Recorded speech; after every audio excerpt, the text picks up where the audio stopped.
सुरू आहे, मात्र अजूनही यादी दुसरी आलेली नाही, नावाची जाहीरता होत नाही, जागांचं पण स्पष्टीकरण येत नाही. कुठं अडलंय?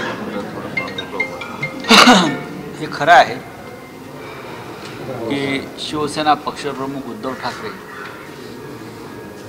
यांचे संपूर्ण राज्यात झंझावाती दौरे सुरू आहेत. आज ते संभाजीनगरला आत्ता आहे. इथून आम्ही आता सिंदखेड राजा, मेहकर हे बुलढाणा लोकसभा मतदारसंघात जाऊ. उद्या आम्ही कोल्हापूरला आमचं आगमन आहे उद्धवजींचं, आणि कोल्हापूरला उतरल्यावर आम्ही श्रीमंत छत्रपती शाहू महाराज यांना भेटण्यासाठी जाणार आहोत. ही सदिच्छा भेट आहे. शाहू महाराजांना आम्हाला शुभेच्छा द्यायच्या आहेत. शाहू महाराजांनी कोल्हापूरमधून लोकसभा निवडणूक लढण्याची इच्छा व्यक्त केली, मान्यता दिली. कोल्हापूरची जागा ही शिवसेनेची आहे. इथे शिवसेनेचे विद्यमान खासदार आहेत. 30 वर्ष ती जागा शिवसेना लढते आहे. पण श्रीमंत छत्रपतींनी, शाहूजींनी, महाराजांनी ती जागा लढण्याचं एक इच्छा व्यक्त केल्यामुळे आम्ही त्यांचा सन्मान राखतो आणि मग त्यांना आम्ही पाठिंबा देऊ पूर्णपणे. तन मन धन जे का आमचं असेल ते आम्ही अर्पण करतो. आणि म्हणून उद्या कोल्हापूरला उतरून आम्ही थेट छत्रपतींना भेटण्यासाठी, जे मोठ्या महाराजांना भेटण्यासाठी, शाहूजींना भेटण्यासाठी पॅलेसवर जाऊ. तिथून आम्ही सांगलीकडे रवाना होऊ. सांगलीमध्ये वसंतदादा पाटील यांच्या स्मारकावर आमचं जाण्याचा कार्यक्रम ठरला आहे. स्मारकावर जाऊ, वसंतदादांना श्रद्धांजली अर्पण करू आणि मग मिरजेला सभा आहे संध्याकाळी. पुढचे दौरे येतील. मग परभणी आहे, परत विदर्भ आहे, जळगाव आहे, असे हे सगळे दौरे सुरूच आहेत. निवडणुकींच्या घोषणा होण्याआधीपासून हे दौरे सुरू आहेत. आम्ही थांबलेलो नाही. त्यानंतर काँग्रेस, राष्ट्रवादी काँग्रेस, शिवसेना यांच्या संयुक्त सभा होती महाविकास आघाडीची, आणि त्या संदर्भात उद्या माननीय शरद पवार साहेबांच्या निवासस्थानी बैठक आहे पुढला कार्यक्रम आखण्यासाठी. आम्ही सगळे तिथे जमतो सकाळी आणि मग पुढल्या कामाला लागू. आता आपण ते म्हणते की याद्या कधी येणार, यादीमुळे का आमच्या निवडणूक काढलेल्या नाहीत ना. महाराष्ट्रामधल्या 48 जागा महाविकास आघाडी लढते. आमची भूमिका आहे की त्याच्यामध्ये वंचित बहुजन विकास आघाडीनं सहभागी व्हावं. आमची भूमिका आहे त्याच्यामध्ये राजू शेट्टी यांच्या शेतकरी संघटनेनं सहभागी व्हावं, ही आमची भूमिका आहे. आणि त्या संदर्भात आम्ही अत्यंत सकारात्मक चर्चाही केलेली आहे आणि येत्या 1-2 दिवसात त्या संदर्भात निर्णय घेतले जातील. कोणाचाही इथे आडबोटेपणा नाही. सगळं गुणागोविंदानं सुरू आहे. मोठ्या महाराजांना पाठिंबा देणारे ते अपक्ष लढले तरी किंवा तुमच्या ते अपक्ष लढणार नाही. ते महाविकास आघाडीचे उमेदवार असतात. आम्ही महाराजांच्या इच्छेचा सन्मान करू. ते आमच्यासाठी आदरणीय आहेत आणि म्हणूनच उद्या माननीय उद्धवजी कोल्हापूरला उतरल्यावर आम्ही सगळे महाराजांच्या भेटीसाठी जातो. शिवसेनेचे उमेदवार असतील नाही, मी असं म्हणणार नाही. ते महाविकास आघाडीचे उमेदवार आहेत आणि आम्ही सगळे त्यांच्याकडे जाऊन आम्ही त्यांना शुभेच्छा देऊ, त्यांचे आशीर्वादही घेऊ. सोबत राहावं असं तुम्ही म्हणताय, मात्र काल प्रकाश आंबेडकर म्हणाले की वंचित आता सोबत राहिल्याची शक्यता नाही. काँग्रेसने त्यांच्या वाट्याच्या 7 जागा. मग असं काय, मला आता काँग्रेसनं 7 जागा त्यांच्याकडे पाठवल्या, मग उरलेल्या त्या काँग्रेसच्या जागांवरती वंचित उमेदवार उभा करून त्यांना पाडणार का? असे अनेक गुंते प्रकाशजी कधी असे कोडी टाकतात. डॉक्टर बाबासाहेब आंबेडकरांनी रिडल्स इन रामायण नावाचा एक ग्रंथ लिहिला होता, कोडी. तसं हे रिडल्स इन पॉलिटिक्स आहे. पण आम्ही प्रकाश आंबेडकर साहेबांचा सन्मान, बाळासाहेबांचा कायम सन्मान केला, यापुढे करत राहू. आमच्यामध्ये हुकुमशाही विरुद्ध लढण्याची एकवाक्यता आहे.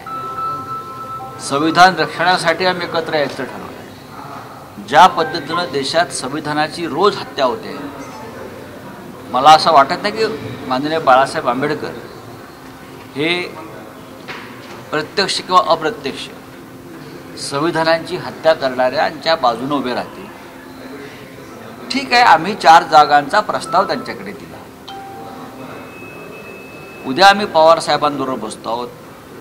काँग्रेसचे अध्यक्ष नाना पटोले तिकडे येत आहेत. आम्ही सगळे असू, आम्ही त्याच्यावर पुन्हा एकदा चर्चा करू. कोणताही प्रस्ताव अंतिम नसतो. राजकारणात प्रस्तावावरती चर्चा होत असते. काल तुम्ही एक वंगचित्र ट्विट केलं होतं आणि आतापर्यंतचं आवडलेलं सगळ्यात चांगलं असं काही सांगितलं होतं आणि काल त्या बैठकाही झाल्या दिल्लीमध्ये, संध्याकाळी ते परतही आले. कसं बघते असं काही? कोणतं व्यंगचित्र आहे? तुम्ही जरा खुलासा केला तर बरोबर. राज ठाकरे काल दिल्लीमध्ये भेट झाली. तुम्ही म्हणलात काल की रात्री नाही तर सकाळी झाली, पण ती सकाळी भेट झाली आहे आणि एक ठाकरे भेटतात म्हणजे महायुतीला या ठिकाणी नवीन साथीदार म्हणून भेटतात. मला त्याच्याविषयी माहीत नाही, पण राज ठाकरे हे उत्तम व्यंगचित्रकार आहेत, उत्तम कलाकार आहेत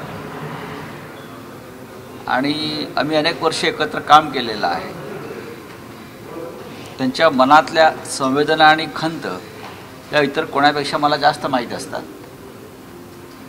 या देशाचा स्वातंत्र्य आणि प्रजासत्ताक हे मोदी आणि शहांच्या हातून कसं फासावर लटकवलं जातं आहे, अशा प्रकारचं एक उत्तम व्यंगचित्र त्यांनी मधल्या काळात काढलं होतं आणि ते मला खूप आवडलं होतं. मी यात राजकारण पाहत नाही.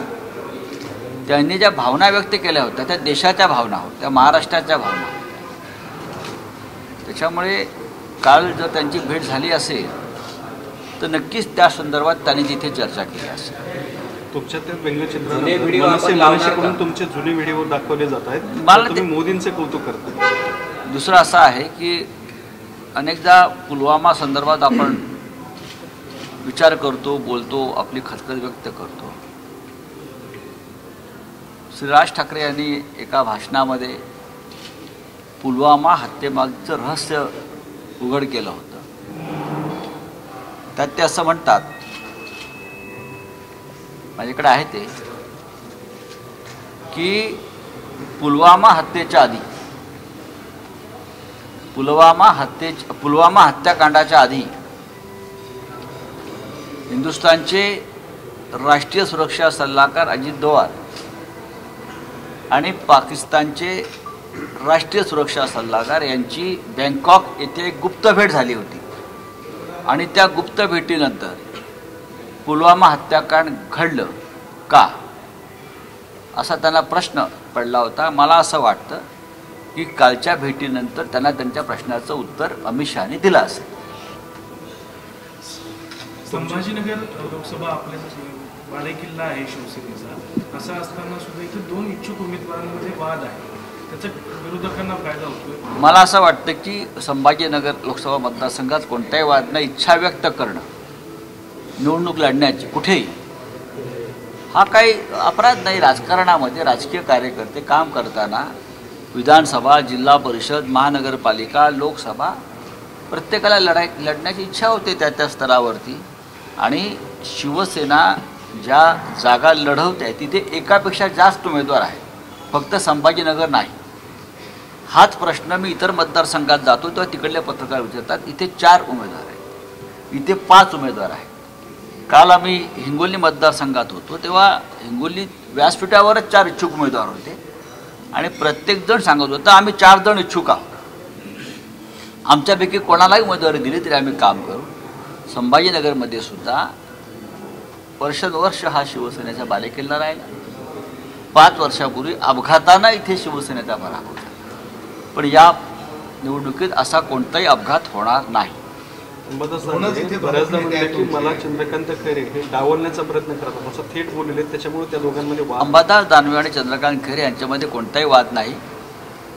आम्ही सगळे एकत्र असतो. अंबादास दानवे यांच्याकडे शिवसेनेच्या वाट्याला सध्या असलेलं सगळ्यात महत्त्वाचं पद त्यांच्याकडे आहे, विरोधी पक्षनेते.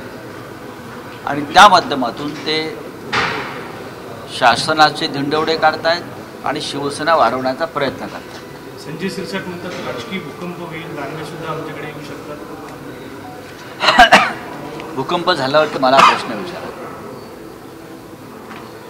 जालना जिल्हा हा काही शिवसैनिकांचं तुम्ही म्हणताय तुम्ही राजकारणाच्या या सगळ्या वक्तव्यांची आठवण करून दिली. आज मनसेने तुमचे काही जुने व्हिडिओ सोशल माध्यमावर टाकलेले आहे, समाज माध्यमांवर, आणि त्यात तुम्ही मोदींचं, अमित शहांचं, योगींचं कसं कौतुक करताय. 25 वर्ष आम्ही एकत्र होतो, हे लपून राहिलेलं नाही. 25 वर्षानंतर जो पक्ष विभक्त होतो त्याच्या मागे व्यक्तिगत कारणं नसतात, तर राष्ट्राची आणि महाराष्ट्राची कारणं असतात. आज ज्या प्रकारे मोदी शहांचा भारतीय जनता पक्ष, मोदी शहांचं राजकारण, मोदी शहांची व्यापारी वृत्ती मुंबई आणि महाराष्ट्राला लुटून महाराष्ट्राला कंगाल करण्यासाठी बरं का एकही संधी सोडत नाही, अशा वेळेला कोणताही महाराष्ट्र अभिमानी माणूस त्यांच्याबरोबर जाणार नाही. दुसरं असं आहे की अनेकदा राष्ट्रहितासाठी अनेकांनी अनेक भूमिका बदललेल्या आहेत. मी in the interest of nation and in the interest of Maharashtra आणि मराठी माणूस म्हणतो. अनेकांनी संयुक्त महाराष्ट्राच्या काळापासून राज्याच्या आणि देशाच्या हितासाठी अनेक प्रमुख लोकांनी आपल्या भूमिकात बदल करून जे राष्ट्राच्या हिताचा आणि राज्याच्या हिताचा आहे त्या भूमिका घेतलेल्या आहेत. त्याच्यामुळे शिवसेनेनं 25 वर्षानंतर ही भूमिका घेतली असेल तर त्याच्यामध्ये देशाचं आणि राज्याचं हित आहे असं मी मानतो. महादेव जानकर आणि भूषणसिंह होळकर या दोघांनीही शरद पवारांची भेट घेतली आहे. राजकारणात भूषणसिंह होळकरांचं म्हणणं आहे की राजकारणात येण्याचंही नाही, मात्र भविष्यात सांगता येत नाही असं बोलले. त्यामुळे धनगर समाजाचे दोन मोठे नेते शरद पवारांच्या बरोबर दिसतात. नाही, या महाराष्ट्रातले सामाजिक घटक हे आता महाविकास आघाडीबरोबर येऊ इच्छित आहे आणि ते ईडी आणि CBIच्या धाकाने येत नाहीत. तर सामाजिक परिस्थिती पाहून, राजकीय परिस्थिती पाहून महाराष्ट्राची ते आमच्याबरोबर येतात. थँक्यू, धन्यवाद.